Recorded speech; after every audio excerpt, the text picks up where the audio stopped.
Welcome to Beauty Business Matters. I'm Susan Routledge, your host, and this is our second episode with fabulous Vicky Ross.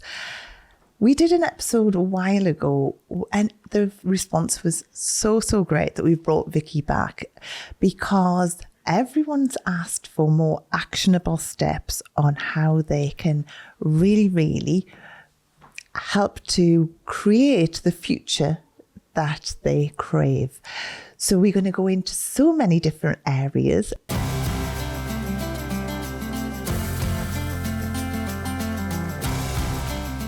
But I just first of all want to reintroduce Vicky and welcome back. And just for anyone who hasn't watched that first episode, could you, first of all, and I know because you have so many facets, I always find it so hard to describe who you are and what you do. So Vicky, could you just do a very quick overview of... The very basic thing that I've always kind of done is to help people create transformations. I'm passionate, absolutely passionate for people to live life on their terms. Oh, I love it. Yeah. I've actually got tattooed on my back. I love it that much, yeah. So I help people, whatever it is, whether they're in a business, running a business, or whether they're a senior manager in a corporate or an individual, if you're not living your life on your terms, yeah, what stops you? So that's what I do. And just again, in case someone hasn't listened to the last episode, you use a few different techniques to do this. Yeah. And, I've known you for many years, but I've never ever come across anyone who is so knowledgeable around the whole topic of creation and how your mind works and everything around this. So can you just, first of all, as well, just give a little bit of an insight in some of the techniques that you use? So obviously it's not obvious that I'm an NLP trainer. I've worked with Richard Bandler, who was one of the co-founders, Paul McKenna, for 8 years on all the London-based seminars. I'm an instructor of hypnotherapy. I'm an instructor of coaching. I do the spiritual stuff, so there's a huge spiritual side of me. And then, of course, I'm a massive fan of Dr. Joe Dispenza, been to his seminars.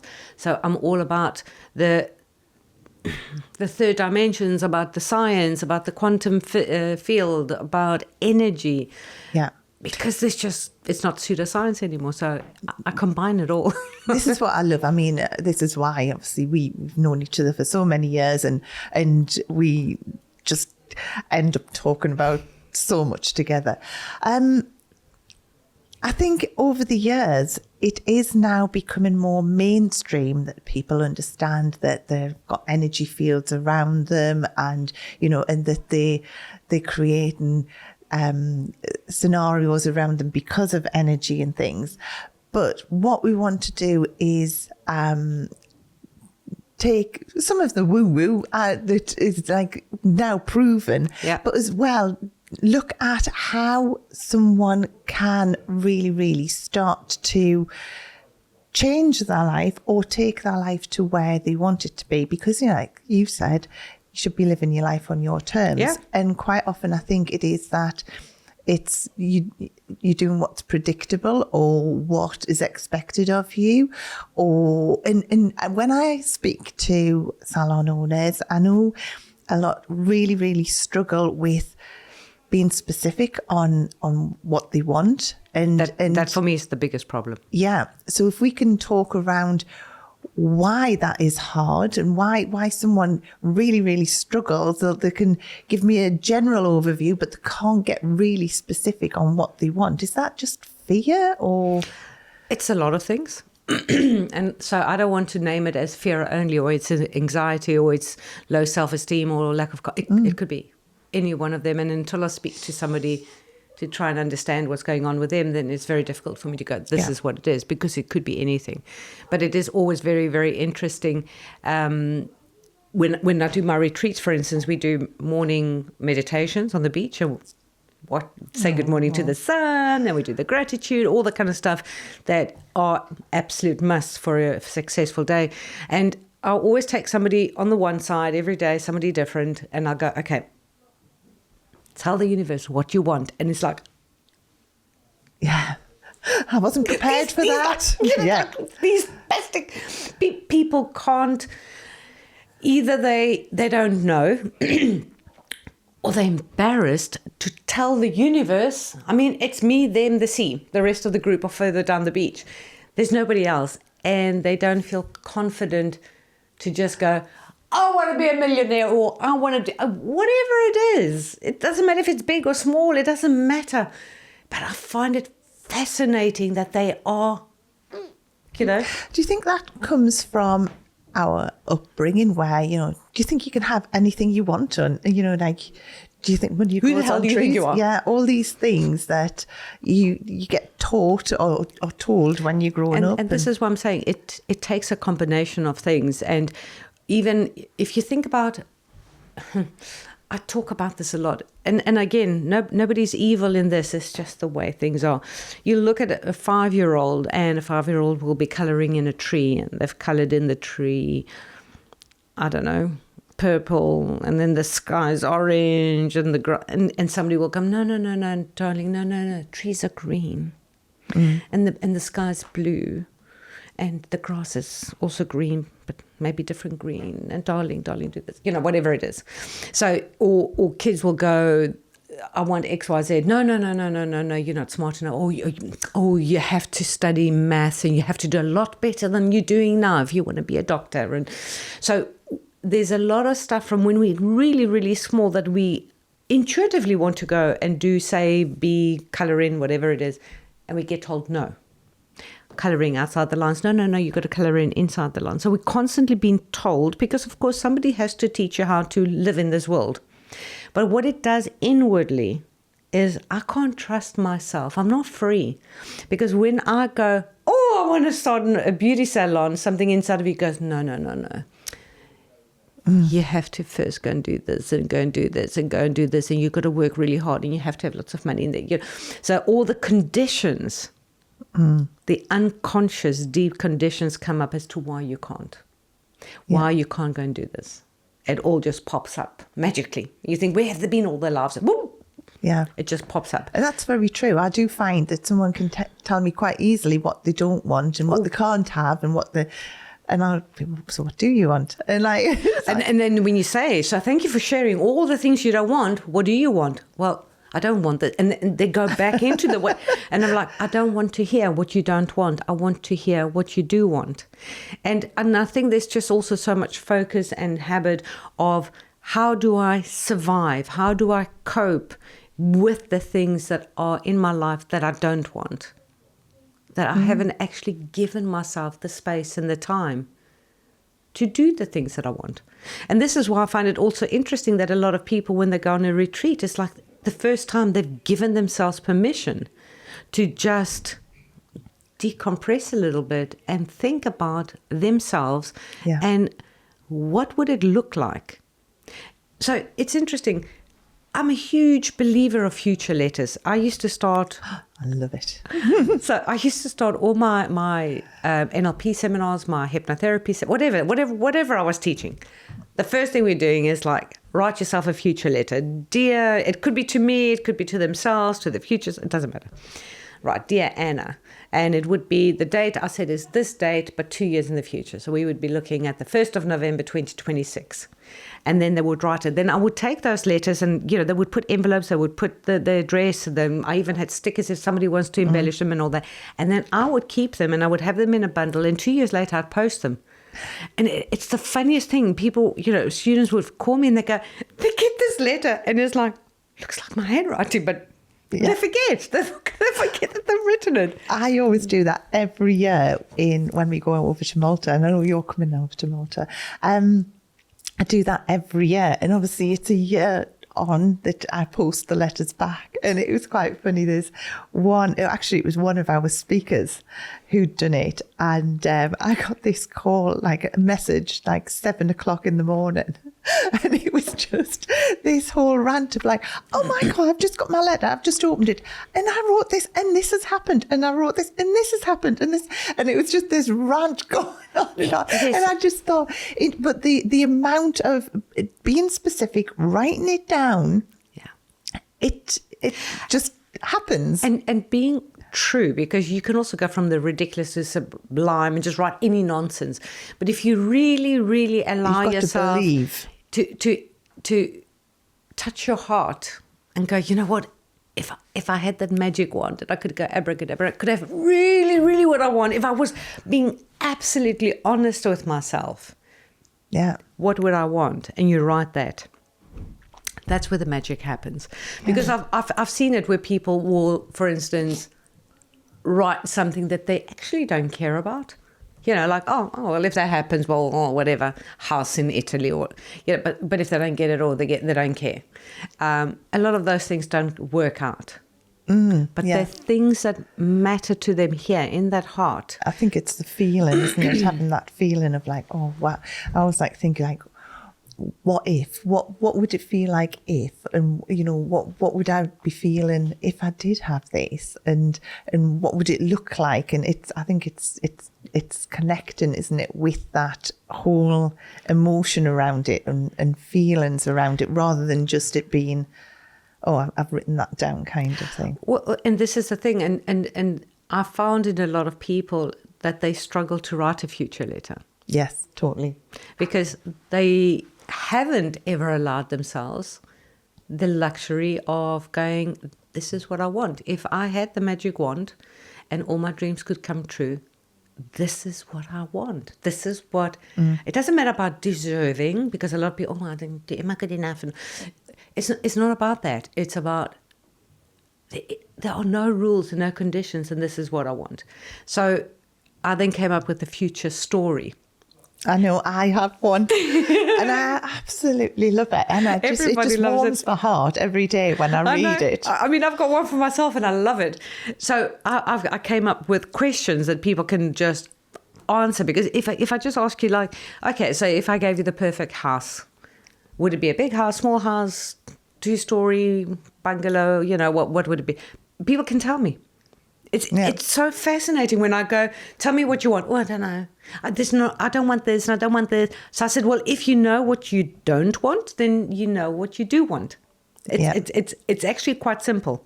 So, but doing the thing, then I create a story which is written in the third person. So, because again, people are like, oh, I read it and I don't know if I believe it, and it doesn't feel real. But when they're reading a story of like, oh, and Susan sat and did this, and so you're reading about yourself, it suddenly just feels so emotional. You can see the pictures, you can see the sky, you can smell it, it becomes, and that makes it easier for them to do the actual future story.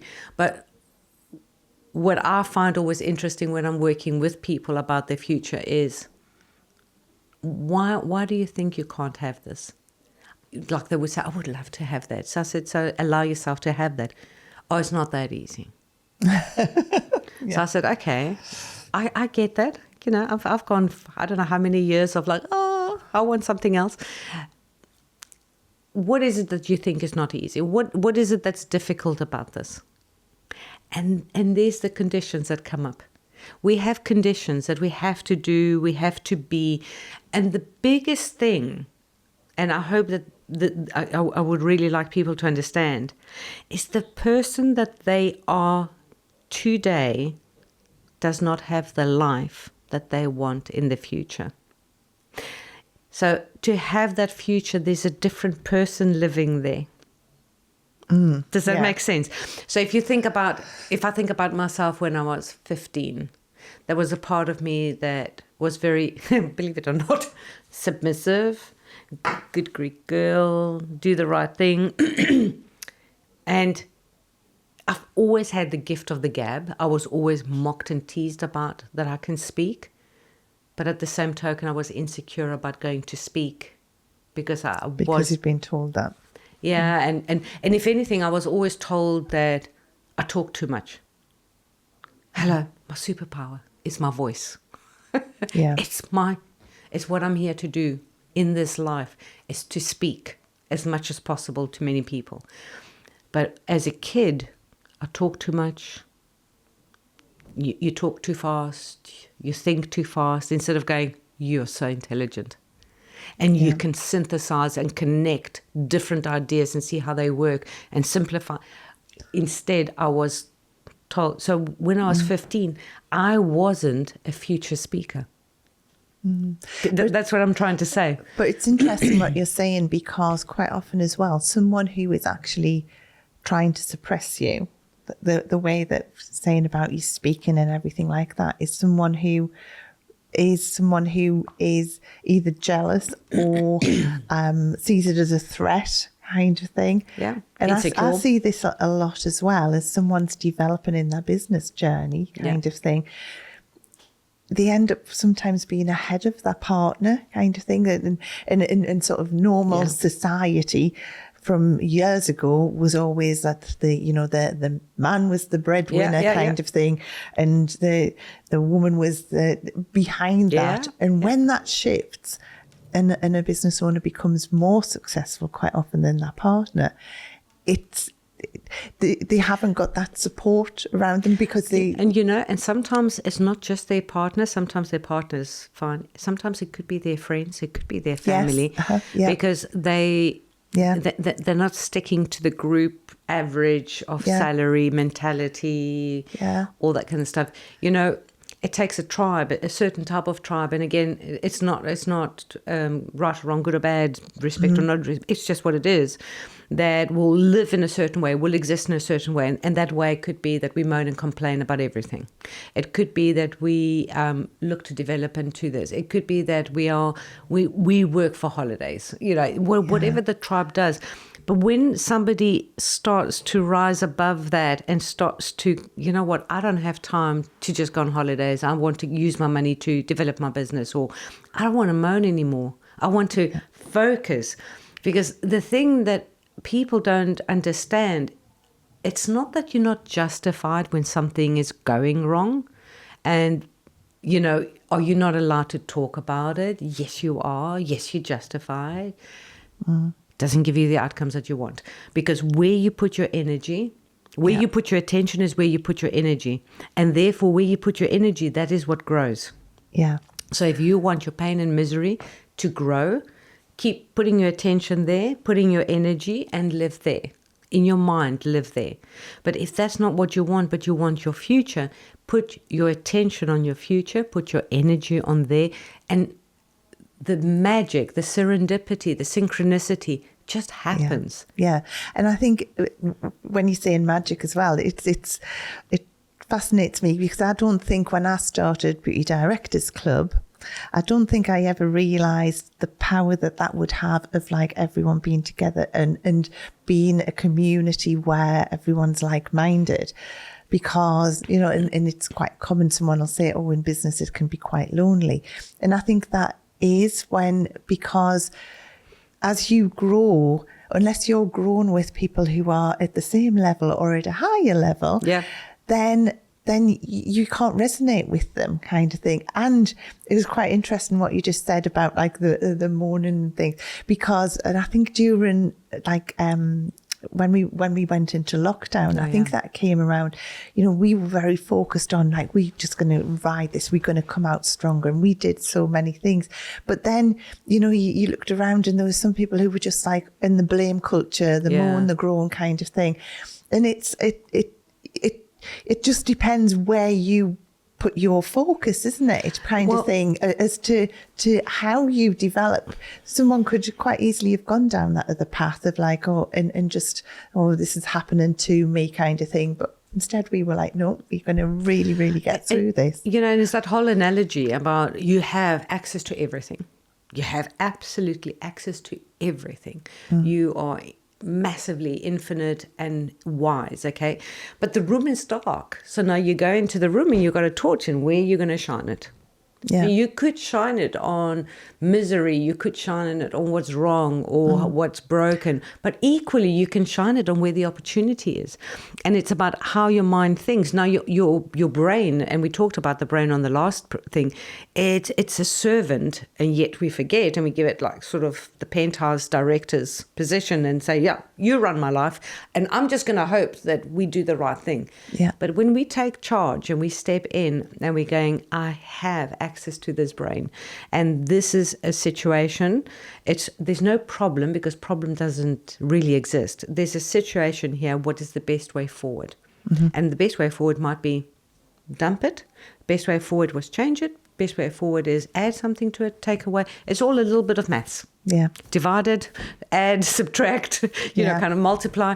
But if you don't have the mindset that goes, there is no problem, there is no solution. There's all, you know, I'm a huge believer, and I don't know if this was a spiritual thing or a I don't even know where I heard it from, but I use it as this is how we live, is that no problem comes to your life without the solution next to it. Yeah. It's like two ends of a stick. They come together, because there has to be balance. I think you sometimes have to know what you don't want to know what you do want, kind of thing. Well, you know, and it's interesting how sometimes people need that kind of crisis, adversity in their lives to become clear about who they are and what they, you know. So again, it comes down to your attitude, and I love talking about attitude, because I was also in the airline, so I'll tell you about that. But the attitude is always, you know, attitude comes from aviation.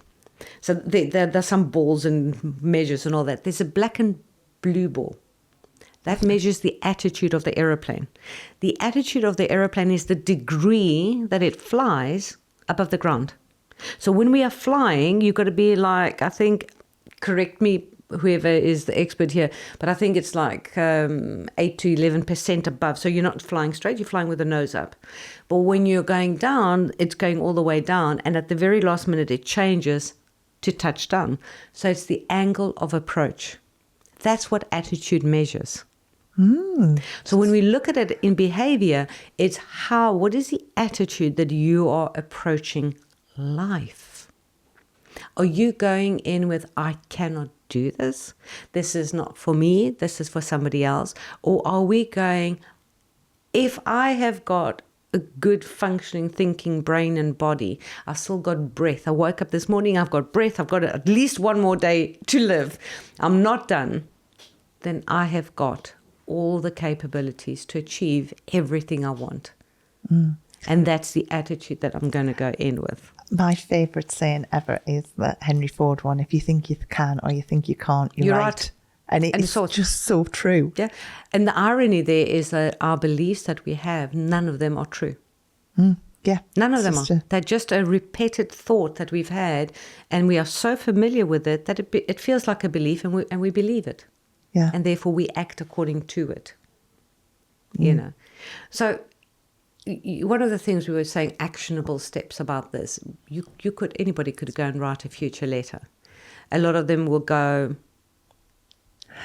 what are the steps now? But there's an art to doing that as well, because again, someone will like put in, you know, I don't want to be broke anymore, and things like it's, but and like not you're focusing on the wrong end and wrong end of the stick again. Yeah. Like what do you want? So I teach this a lot. I teach it somewhat in coaching, but I teach it a lot when I used to teach a lot of hypnotherapy, because the unconscious mind cannot process the negative. Okay.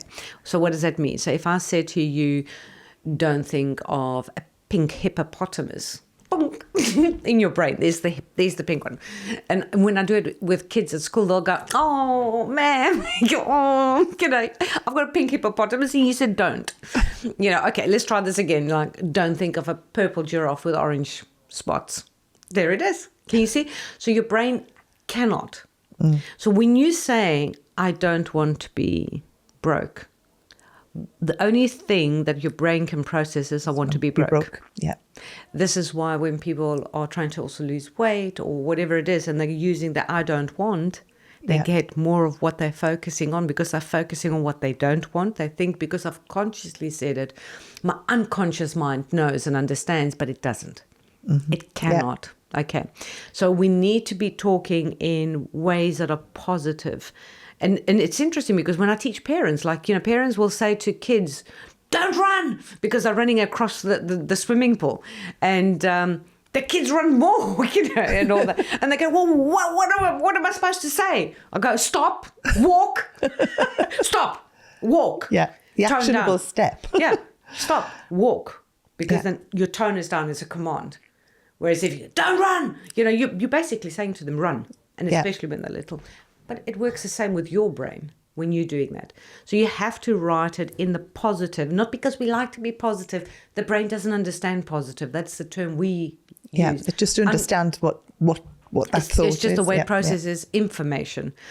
It's got to be actionable by you. So I'll never forget somebody wanted that in a year's time when we were working on the future letter, that she was married and was pregnant with her current partner. And I said, does your current partner want to be married and have a baby or be in the process of having a baby within the year? And she goes, well, no, but this is what I want. So that's what I want to put forward. I said, it's not down to you. You cannot, you can trick him into falling pregnant, but it's not something that you can actually make happen if this is. So it's what can you do? I think as well, I hear this a lot, because I think someone gets quite fearful of success. And what if they've written the wrong thing down?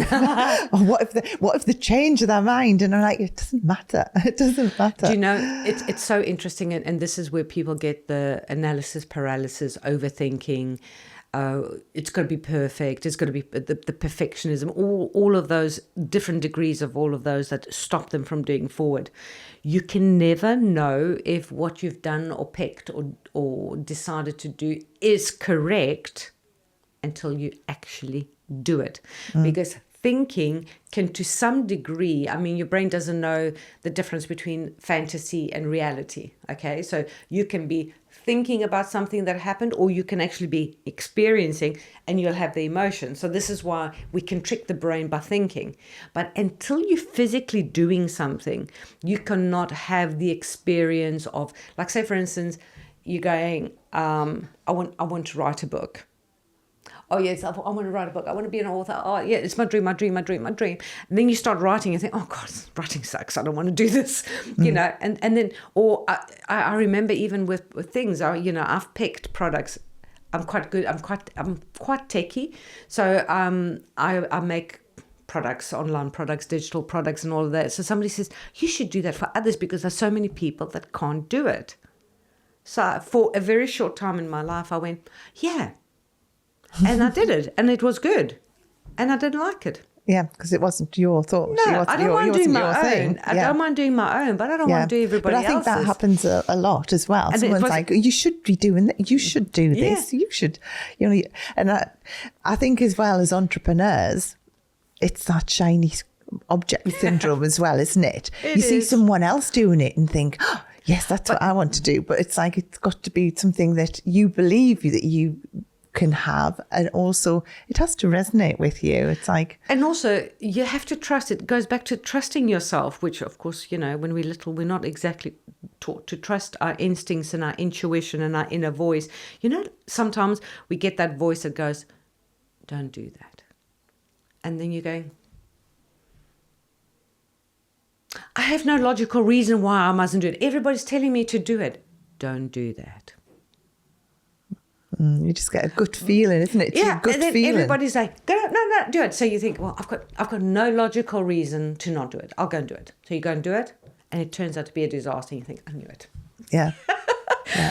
Because we're not taught to understand that we have got an inside wisdom, that there is energy, that there is magic, that we are much bigger than what we think we are. We just don't get this. So that's like another topic altogether. But when you start to be totally honest and trust yourself, so maybe, for instance, social media works for your business, for your where place you are. You might be in the center of London, and social media is a way for people to know your business, your salon. That doesn't mean that it will work for somebody else. Maybe for somebody else, there's another venue, another way of going. And I think this is where entrepreneurs are chasing the bling bling, because we stop trusting. I have known for the longest time, social media isn't I'm not saying not to do it, but it isn't my best avenue. It just isn't. When people see me, hear me, work with me, that's where the world starts to shift for me, right? And yet a lot of people will say to me, oh, you should go and do this, or you should be doing more of that. And why aren't you doing this? And I in the past, I would second guess my own intuitive mind, body saying, that's not going to work for you. But as well, my experience has always been from working with so many, salon owners, it's very hard to make money in doing something you don't love as well. Oh. And I've done this so many, I had a medical aesthetic company, and on paper it looked as if it was going to be great, but my heart wasn't in it. And it was just, and the thing was, it wasn't something I really wanted to take forward. And, it just ended up being, it's I think as well, you've got, although, there's some amazing medical aesthetic companies out there, it just wasn't for me. But everyone was like, oh, you should be doing this. It's the next thing you have to find. And then you betray yourself until you really, really get to know who you are. And I think I ended up sabotaging that in some ways because I knew it wasn't for me kind of thing. Yeah. But I see so many times where someone has taken their business in a direction that it's what they think they should do rather than what they want to do kind of thing. And just because they've seen other people do it and think, oh, yes, that's the way. And they're being told and they're working out of fear. And if I don't keep up with that, this is the next big thing in the industry. So if I don't do it, I'm going to fall behind. I'm not keeping up. All that kind of stuff. Instead of going,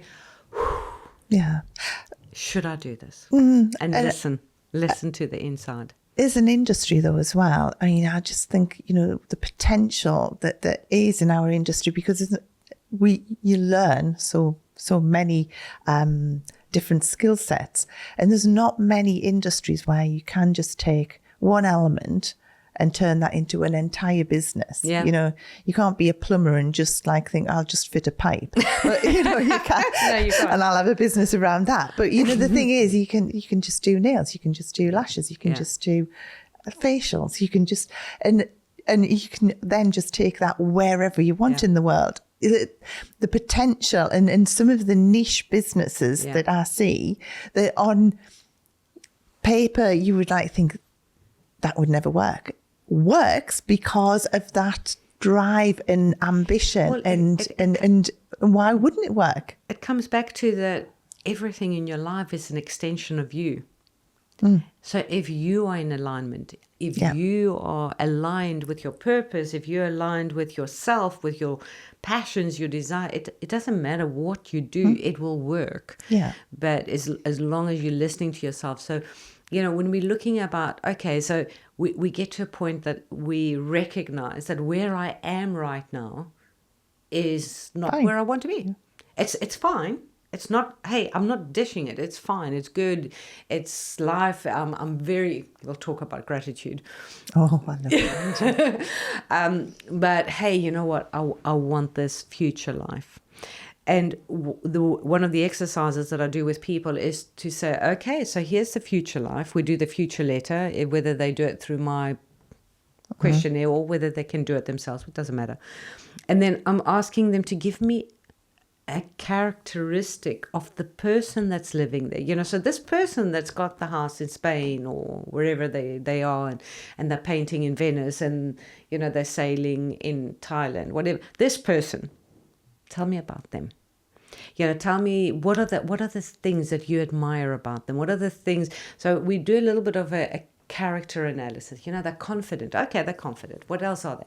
Oh, they're very this or that, blah, blah, blah, blah. And then they give me a kind of characteristics. And I go, can you just put that in an order that is number one, the thing is this. Number one is that they've got high self-esteem.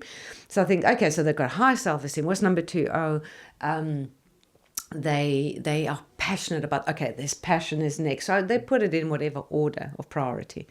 And then I say, in comparison to that person, this is a 10 out of 10, and that's why they have this life. This is the personality and the characteristics is what has created the drive. How does that person carry themselves? What are they doing? How are they speaking? How are they walking? What's their day-to-day? What are they eating? Are they doing yoga or are they running? I don't know. What's the avatar of that person?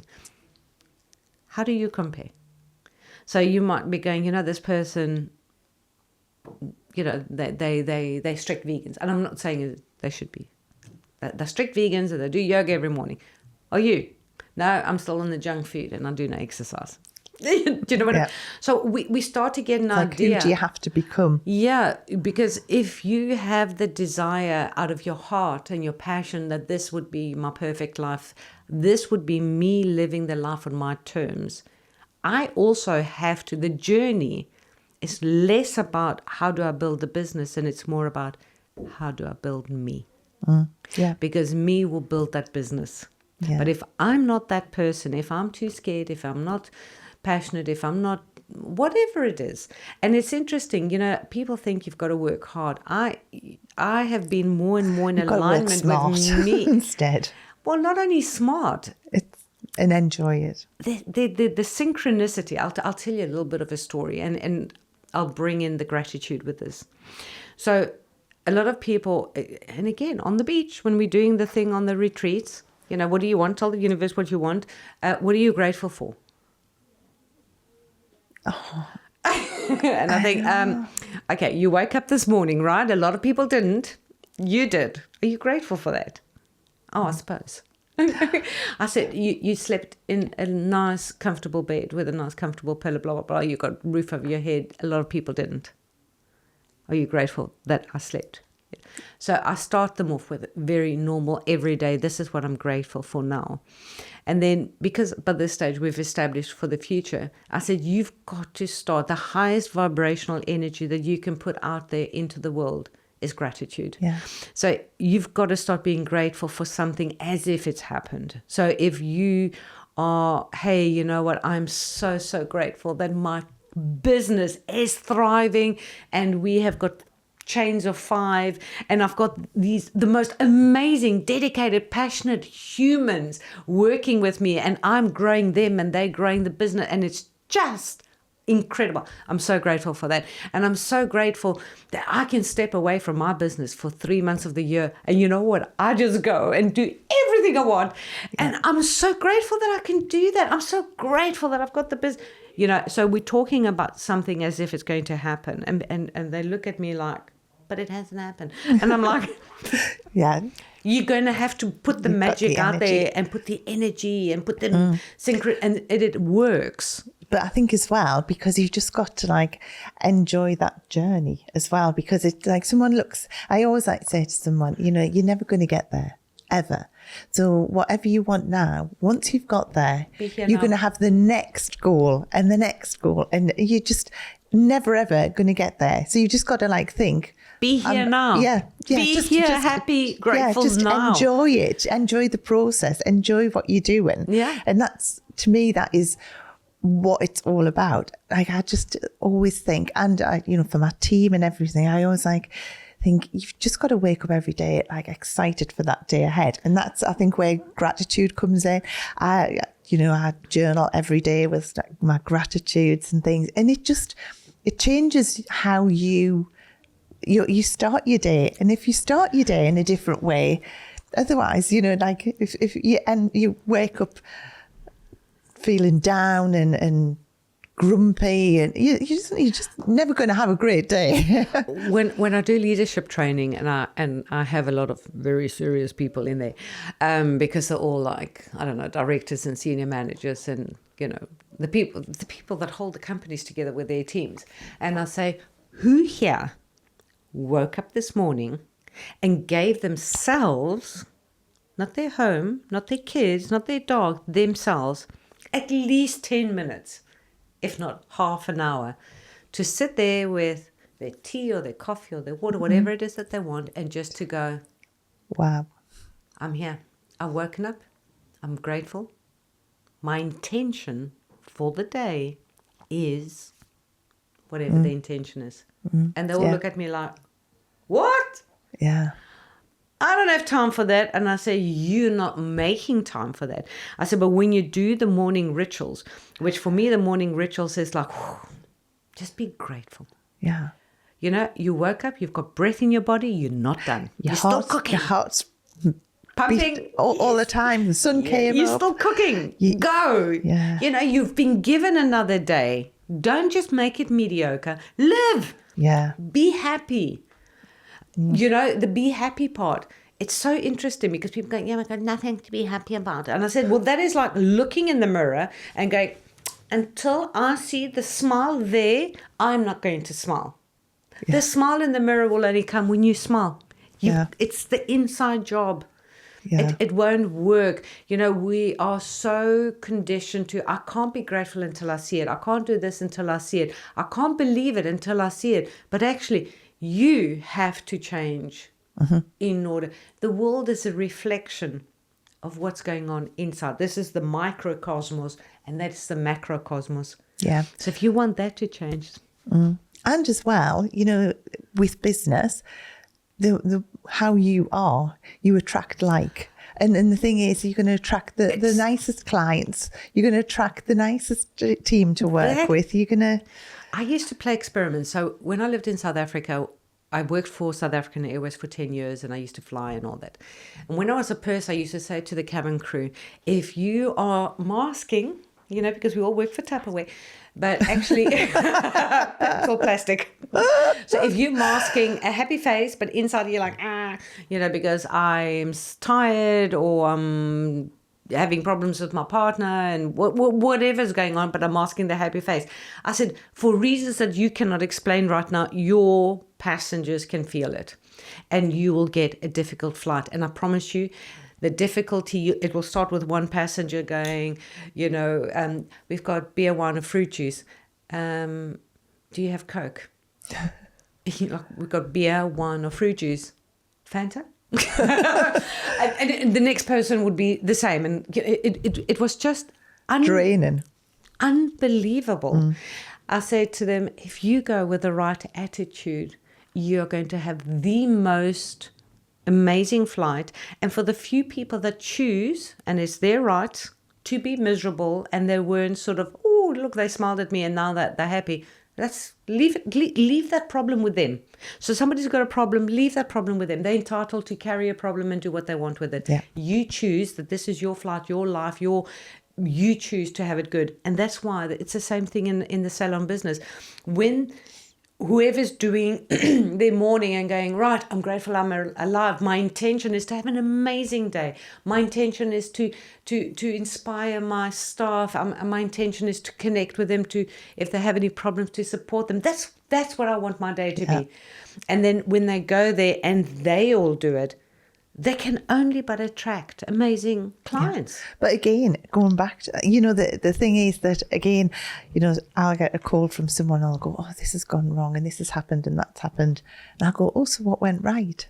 And they're like, oh. And they totally haven't seen all the great things that's gone on that day. But like they've just focused on the things that haven't gone. It's where's the torch? Where's the torch being shone? You know, like where they're shining. It's just, I'm sorry, I'm laughing because it's yeah. And again, you probably find that their whole sort of beliefs and the paradigms that they've got is always looking for what is wrong rather than what is right. Yeah, you know, exactly. People think, oh, they're just naturally positive or they're naturally optimistic. No, it's something that they have learned to be, and it could have been a survival skill because I'm living in such a miserable home. I just kind of, as a 5-year-old, kind of thought, okay, I've got to be like the clown, or I've got, you know, so I can understand that some people's optimism has come from a survival need, but it doesn't matter at the end of the day. You have to think to yourself, are you going to choose to look at what is wrong, or are you going to go, oh, here's the awareness. I've just thought to myself what is wrong. I'm now going to ask myself what is right, and I'm going to train myself to focus on that rather than this. Change takes time. It isn't like, oh, you know what? I've just become aware that I'm not living the life that I want. I'm not going to live the life I want. Blink. No. Yeah, totally. And people go, oh, but it's so difficult. And a lot of people say, how long will it take? And I said, how long is a piece of string? Some people, you know, you can change in a heartbeat, but you might take 10 years to get to that heartbeat. But again, you just got to enjoy the journey kind of thing. And every day is a gift. Every day is magic. Yeah. If you choose that to be. And if you start to, and you know, when I work with people, and especially when we're doing things about gratitude and intentions and awareness, I find that change actually happens super fast. Totally. It just, Totally. when that energetic alignment and you've got brain and heart coherence and all of that kind of stuff, and the awareness of, hey, I've just said a negative thing, right, let me change that. People have to remember to be grateful. Okay, right, do it until it becomes the natural thing, and there was something that I saw on the website. I remember when I was in Greece, I'd be driving, and if I had green lights at the traffic, I'd go, I'm so grateful that the traffic is flowing and I can get there fine. And then people go, but sometimes it's red. And I go, and I'm so grateful that I've got a moment to just chill and, hey, look around, who's here, I'm grateful for that. Yeah. And then we would be in a traffic jam and the girls would go, oh, in a traffic jam. And I said, I'm so grateful that we've got more time to chat and bond and, tell me about your day. We've got this opportunity before we get home and then we start to do all the other things. So I would always be able to find something that I'm grateful for. Some good in everything. And the thing that I heard on the internet the other day, which I absolutely loved, you may not know why certain things happen, the synchronicity and the serendipity of things. Yeah. So you could be stuck in a traffic jam and you don't know why. So it could be that if you weren't in there, to keep you safe. You could have been in an accident. Yeah. But you don't know if you're in a spiritual agreement, energetic agreement, let's not get woo-woo, to keep somebody else safe. So for them to be safe, there had to be a traffic jam. Yeah. So you just don't know. No, you don't know. So, but it comes back down to just be grateful. And there's nothing you can do about it. You're stuck in a traffic jam, so there's no point in moaning about it. Yesterday coming up here, of course, there were signalling problems between my station and London, and loads of heavy delays. And so many people were like, oh, for goodness sake. And I'm like, you can't do anything about it. Yeah. Getting upset about it, being late for a meeting, and, it just is.